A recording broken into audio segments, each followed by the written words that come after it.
நீங்க நெட்வொர்க் ரெகுலரா பண்ற பர்சனா அப்ப இந்த வீடியோ உங்களுக்கு தான். ஸோ நெட்வொர்க் பண்றதுனால முக்கியமான சில பெனிஃபிட்ஸ் தான் நாங்கள் இன்னைக்கு பேச போறோம்.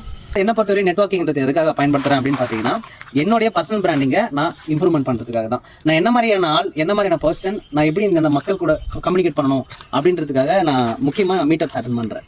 ஒரு மீட்டப்னு சொல்ல முடியாது. நம்ம பார்த்தீங்கன்னா நம்மளோட பர்சனல் பிராண்டிங் அண்ட் பிஸ்னஸ் வந்து நம்ம வைடாக நம்ம கொண்டு போகிறதுக்கும் நம்மளோட பிஸ்னஸ்க்கு வந்து இன்னும் நல்லா ஹெல்ப் பண்ணணும்னு நான் நினைக்கிறேன். நம்ம வந்து ஒரு கான்டென்ட் கிரியேஷன் இல்ல பர்சனல் பிராண்டிங் பத்தி நம்ம அந்த சம்பந்தப்பட்ட மீட்டப்பை வந்து அட்டென்ட் பண்றோம்னா சேம் மைண்டட் பீப்பிளை பார்க்குறோம். ஸோ நம்ம வந்து ஏதாவது நெக்ஸ்ட் ஸ்டெப்புக்கு நம்மளோட பிராண்டிங்கை வந்து நெக்ஸ்ட் ஸ்டெப் கொண்டு போகணும், இல்லை வந்து நமக்கு ஏதோ டிஃபிகல்ட்டி இருக்கு, எனக்கு என்ன பண்றதுன்னு தெரியல, இல்லை இந்த மாதிரி நமக்கு அதுக்கான சொல்யூஷன்ஸ் வேணும்னா அது கொஞ்சம் சக்ஸஸ் ஆன பீப்பிள்கிட்ட இருந்து நம்ம கேதர் பண்ணிக்கலாம். எதுக்கு மீட்டப் அட்டென்ட் பண்ணுறோம்னா மெயினாக வந்து நெட்வொர்க்கிங் விஷயம். அது வந்து நம்மளுக்கு எப்பயுமே தேவை.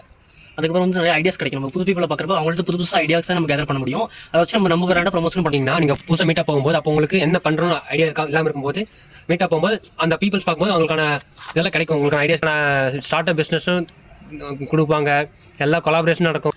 ஸோ இவ்வளோ பெனிஃபிட் இருக்கிற ஒரு விஷயத்தை யாரு தான் ஃபாலோ பண்ணாமல் இருப்பீங்க? ஸோ இந்த மாதிரி நிறைய கண்டென்ட் நாங்கள் வந்து பார்த்தீங்கன்னா போடணும், உங்களுக்கு ஷேர் பண்ணணும்னு நினைக்கிறோம். இந்த கண்டென்ட் நாங்கள் ஷூட் பண்ணுறதுக்கு காரணமாக இருந்த டிஸ்கவர் அண்ட் கோயம்புத்தூர் கிரியேட்டர்ஸ்க்கு ரொம்ப ரொம்ப நன்றி.